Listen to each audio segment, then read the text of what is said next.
الحمد للہ وکفا وسلام علی عباده الذین اصطفى اما بعد اعوذ باللہ من الشیطان الرجیم بسم اللہ الرحمن الرحیم یا ایہا الذین آمنوا اتقوا اللہ ولتنظر نفس ما قدمت لغد واتقوا اللہ ان اللہ خبیر بما کنتم تعملون صدق اللہ العظیم۔ معزز سامعین، تقریباً 3 حصوں میں آپ کی خدمت میں حضرت محمد بن سیرین رحمۃ اللہ علیہ کی سیرت کو بیان کر چکا ہوں، اور آج یہ 4تھا حصہ ہے۔ اور آج میں آپ کی خدمت میں حضرت محمد بن سیرین رحمۃ اللہ علیہ کا ایک بہت دلچسپ واقعہ آپ کی خدمت میں پیش کروں گا، اور اس میں ہمارے لیے بہت بڑا سبق بھی ہے۔ اللہ رب العزت نے حضرت محمد بن سیرین رحمۃ اللہ علیہ کو جو اوصاف عطا فرمائے تھے، جو صفات آپ کو عطا فرمائی تھی، ان اوصاف میں سے، ان صفات میں سے ایک صفت آپ میں یہ تھی کہ آپ گناہوں کے کاموں میں کسی کی مدد نہیں کرتے تھے۔ بسا اوقات ہوتا یہ ہے کہ کسی گناہ میں ہم مبتلا تو نہیں ہوتے ہیں، کوئی اور کر رہا ہوتا ہے، لیکن کسی نہ کسی واسطے سے ہم اس کام میں مددگار بن جاتے ہیں۔ نتیجہ اور انجام اس کا یہ ہوتا ہے کہ جس سزا کا وہ مستحق بنتا ہے، اس سزا کے مستحق ہم بھی بن جاتے ہیں۔ اللہ ہم سب کی حفاظت فرمائے۔ حضرت محمد بن سیرین رحمۃ اللہ علیہ چونکہ تجارت بھی کرتے تھے، آپ تاجر بھی تھے، تو ایک مرتبہ آپ نے ایک تاجر سے 40,000 درہم یا دینار کا تیل خریدا بیچنے کے لیے، جو کھانے میں کام آتا ہے، وہ تیل آپ نے خریدا۔ حضرت اس کو گھر پر لے کر آئے۔ جب آپ نے کھول کر دیکھا تو آپ کیا دیکھتے ہیں کہ اس میں ایک چوہا ہے جو مر گیا ہے، سڑ گیا ہے، بدبو آ رہی ہے، تیل بگڑ گیا ہے۔ اب حضرت محمد بن سیرین رحمۃ اللہ علیہ نے سوچا کہ میں کیا کروں، جس بندے کے پاس سے، جس تاجر کے پاس سے میں وہ تیل لے کر آیا ہوں، اگر میں اس کو واپس دے دیتا ہوں تو میرا گمان یہ ہے کہ یہ آگے دھوکے کے ذریعے سے بیچ دے گا، لوگوں کے پیٹ میں جائے گا، لوگ ناپاک تیل کھائیں گے، اور اس کا انجام اور نتیجہ یہ ہوگا کہ امت مسلمہ کے ساتھ دھوکے کا معاملہ ہو جائے گا۔ گندا تیل کھائیں گے، ناپاک تیل کھائیں گے، اور اس گناہ کے کام میں میں اس کی مدد کرنے والا بن جاؤں گا۔ تو حضرت محمد بن سیرین رحمۃ اللہ علیہ سوچنے لگے کہ میں کیا کروں۔ تو آپ نے ایک رائے کے اوپر اور ایک فیصلے کے اوپر آپ نے اپنے آپ کو مضبوطی سے باندھ لیا، اور آپ نے یہ سوچا کہ چلو میں ایک کام کرتا ہوں، اس تیل کو میں بہا لیتا ہوں، پھینک دیتا ہوں۔ اب پیسے دینے تو باقی ہیں، میں تاجر سے کہہ دوں گا کہ جیسے جیسے میرے پاس پیسے آتے جائیں گے میں آپ کو وہ پیسے چکا دوں گا، قرض میں آپ کا ادا کر دوں گا۔ اس نے کہا کہ ٹھیک ہے۔ اور حضرت محمد بن سیرین رحمۃ اللہ علیہ نے سائیڈ کے اوپر ایک دوسرا بزنس بھی شروع کر لیا۔ اللہ کی شان، اللہ کا کرنا کہ اس بزنس میں آپ کو کامیابی نہ ملی، اور اس کی وجہ سے قرض آپ کے اوپر بہت بڑھ گیا۔ قرض مانگنے والے آپ سے مطالبہ کر رہے تھے، اور آپ ان سے مہلت مانگ رہے تھے کہ میرے پاس اس وقت نہیں ہے، میں مجبور ہوں، جب میرے پاس آئیں گے تو میں آپ کو دے دوں گا۔ کرتے کرتے کرتے معاملہ یہاں تک پہنچ گیا کہ جو لوگ قرض مانگنے والے تھے انہوں نے عدالت کے اندر مقدمہ دائر کر لیا، کیس کر لیا آپ کے اوپر، اور قاضی نے یہ فیصلہ کر لیا کہ اب ہم آپ کو جیل کے اندر ڈال دیں گے، جب تک آپ اپنا قرض ادا نہ کریں گے تب تک ہم آپ کو جیل سے نہیں نکالیں گے۔ حضرت محمد بن سیرین رحمۃ اللہ علیہ نے سوچا کہ چلو کوئی بات نہیں، یہ اللہ تبارک و تعالیٰ نے ہمارے لیے مقدر میں لکھا تھا، ہمیں اس کے اوپر صبر کرنا چاہیے، اللہ کوئی نہ کوئی راستہ نکالے گا۔ حضرت محمد بن سیرین رحمۃ اللہ علیہ جیل میں چلے گئے۔ جب آپ جیل میں گئے، چونکہ آپ بہت متقی تھے، پرہیزگار تھے، عبادت گزار تھے، اللہ کے سامنے رونے والے تھے، تو جیل میں جو جیلر ہوا کرتا ہے وہ آپ کی عبادت سے، آپ کے تقوی سے، آپ کی للہیت سے، آپ کے رونے سے بہت زیادہ متاثر ہوا۔ ایک مرتبہ آ کر حضرت محمد بن سیرین رحمۃ اللہ علیہ کو کہنے لگا کہ حضرت میں آپ کو ایک آفر دیتا ہوں۔ حضرت نے پوچھا کہ کون سی؟ اس نے کہا کہ جب رات ہو جائے تو میں آپ کو اجازت دے دوں گا، اور آپ کا جو دروازہ ہے وہ میں کھول دوں گا، آپ یہاں سے نکلیے، گھر پر جائے، پوری رات آپ گھر پر رہے، گھر والوں سے ملے، گھر والوں کے پاس رہے، فجر سے پہلے صبح کے وقت آپ یہاں پر آ جائے،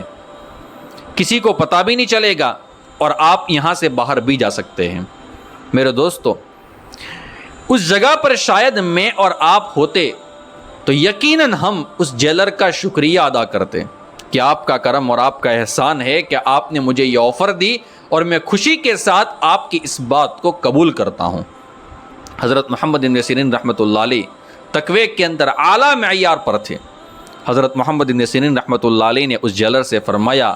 کہ میں جانے کے لیے تیار نہیں ہوں۔ جیلر نے پوچھا کہ حضرت، یہاں پر تو لوگ ترستے ہیں کہ ان کو کوئی ایسی آفر ملے کہ باہر جانے کا موقع ملے، اور آپ کے پاس سامنے سے آفر آئی ہے اور آپ کہتے ہیں کہ میں نہیں جاؤں گا، وجہ کیا ہے؟ اب حضرت محمد بن سیرین رحمۃ اللہ علیہ کا جواب سنیں، ان کا تقویٰ دیکھیں۔ حضرت محمد بن سیرین رحمۃ اللہ علیہ فرمانے لگے کہ بھائی، آپ جیلر ہیں، آپ جیل کے چوکیدار ہیں، حکومت نے جو آپ کو جیلر کے طور پر یہاں پر رکھا ہے وہ آپ کو امانت دار سمجھ کر رکھا ہے۔ اگر آپ مجھے لوگوں سے چھپ چھپا کر، حکومت سے چھپ چھپا کر اگر آپ مجھے باہر بھیجتے ہیں تو گویا کہ آپ امانت میں خیانت کر رہے ہیں، اور اس خیانت کے اندر میں آپ کی مدد کر رہا ہوں، اور ایسا کام میں کرنے کے لیے تیار نہیں ہوں۔ کوئی بات نہیں، حضرت محمد بن سیرین رحمۃ اللہ علیہ جیل میں ہی رہے اور اس آفر کو آپ نے ٹھکرا دیا۔ اسی دوران خادم رسول صلی اللہ علیہ وسلم حضرت انس بن مالک رضی اللہ تعالیٰ عنہ کی وفات کا وقت آتا ہے۔ حضرت انس بن مالک رضی اللہ تعالیٰ عنہ نے اپنی وفات سے پہلے وصیت کی کہ جب میرا انتقال ہو جائے تو جنازے کی نماز پڑھانے کے لیے، غسل وغیرہ دینے کے لیے، کفن وغیرہ دینے کے لیے آپ حضرت محمد بن سیرین رحمۃ اللہ علیہ کو بلانا، وہ آئیں گے اور میری جنازے کی نماز پڑھائیں گے۔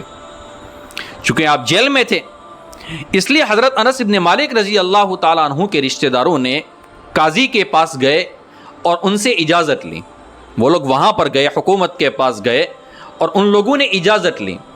کہ حضرت انس بن مالک رضی اللہ تعالیٰ عنہ نے اس طریقے سے وصیت کی ہے اور ہمیں محمد بن سیرین رحمۃ اللہ علیہ کو جیل سے نکالنا ہے، نماز یعنی جنازے کی نماز پڑھانے کے لیے۔ قاضی نے فیصلہ کر لیا کہ ٹھیک ہے، کوئی بات نہیں، آپ جا سکتے ہیں، ان کو اجازت ہے، وہ اندر سے واپس باہر آ سکتے ہیں اور جنازے کی نماز پڑھائیں گے اور واپس چلے جائیں گے۔ جب یہ رشتہ دار حضرت محمد بن سیرین رحمۃ اللہ علیہ کے پاس گئے اور اس طریقے سے وصیت سنائی، اور انہوں نے یہ بھی کہا کہ ہم نے اجازت لے لی ہے اور آپ کو اجازت مل بھی گئی ہے اور آپ واپس ہمارے یہاں ہمارے ساتھ چلیں، اور حضرت انس بن مالک رضی اللہ تعالیٰ عنہ کا انتقال ہو گیا ہے تو آپ جنازے کی نماز پڑھا دیں۔ حضرت محمد بن سیرین رحمۃ اللہ علیہ نے منع کر لیا کہ میں آنے کے لیے تیار نہیں ہوں۔ لوگوں نے کہا کہ حضرت ہم نے اجازت لی ہے، آپ منع کیوں کرتے ہیں؟ فرمانے لگے کہ آپ نے اجازت گورنمنٹ سے لی ہے، سرکار سے لی ہے، قاضی سے لی ہے، لیکن جن لوگوں کے حق کی وجہ سے میں جیل میں آیا ہوں، جو میرے پاس قرض مانگتے ہیں، انہوں نے مجھے کہاں اجازت دی ہے؟ آپ ان کے پاس جائے، ان سے اجازت لے، وہ اجازت دیں گے تو میں جیل سے باہر آؤں گا اور انس بن مالک رضی اللہ تعالیٰ عنہ کی جنازے کی نماز پڑھاؤں گا، اور اگر وہ لوگ اجازت نہیں دیں گے تو میں آنے کے لیے تیار نہیں ہوں۔ وہ واپس قرض جو لوگ مانگ رہے تھے آپ کے پاس، ان کے پاس گئے، اجازت مانگی کہ آپ اس طریقے سے اجازت دے دے، ہمیں محمد بن سیرین کو باہر لے جانا ہے۔ انہوں نے اجازت دے دی۔ حضرت محمد بن سیرین رحمۃ اللہ علیہ باہر آئے، انس بن مالک رضی اللہ تعالیٰ عنہ کی تجہیز و تکفین میں آپ شریک رہے، جنازے کی نماز پڑھائی، اور جنازے کی نماز پڑھانے کے بعد آپ فوراً واپس جیل میں چلے گئے۔ اپنے گھر والوں سے ملنے تک نہیں گئے کہ مجھے نہیں ملنا ہے، مجھے جس کام کے لیے باہر لایا گیا تھا میں نے وہ کام کر لیا ہے، اب جہاں پر مجھے پہلے رکھا گیا تھا میں واپس وہیں پر چلا جاؤں گا۔ اور اس طریقے سے حضرت محمد بن سیرین رحمۃ اللہ علیہ جیل میں واپس چلے گئے۔ اب انہوں نے تقوی اختیار کیا، اپنا تقوی بتایا، اللہ رب العزت نے ان کے لیے غیب سے انتظام فرمایا، آپ کا قرض ادا ہو گیا، اور ایک وقت وہ آیا کہ آپ کو اپنی جیل سے نکال دیا گیا، آپ کو جیل سے نکال دیا گیا، آپ کی رہائی ہو گئی، اور آپ امن کے ساتھ، امان کے ساتھ، حفاظت کے ساتھ آپ واپس باہر آ گئے۔ تو یہ تھی حضرت محمد بن سیرین رحمۃ اللہ علیہ کی سیرت اور آپ کا دلچسپ ایک واقعہ۔ اب آئندہ بھی میں آپ کی خدمت میں بیان کروں گا کہ اس طریقے سے جب آپ نے زندگی گزاری تو حضرت محمد ابن سیرین رحمۃ اللہ علیہ کی وفات کے بعد اللہ رب العزت نے آپ کے ساتھ کیا معاملات کیا، کیا معاملہ اللہ رب العزت نے کیا، اور اللہ تبارک و تعالیٰ نے آپ کو کیا درجہ عطا فرمایا، کیا انعام دیا، یہ بھی ایک بڑی دلچسپ گفتگو ہے، وہ میں انشاءاللہ آپ کی خدمت میں بیان کروں گا۔ ہم سب دعا کرتے اللہ تبارک و تعالیٰ سے کہ اللہ تبارک و تعالیٰ ہمیں بھی ایسا تقویٰ عطا فرمائے، آمین یا رب العالمین، وآخر دعوانا ان الحمد للہ رب العالمین۔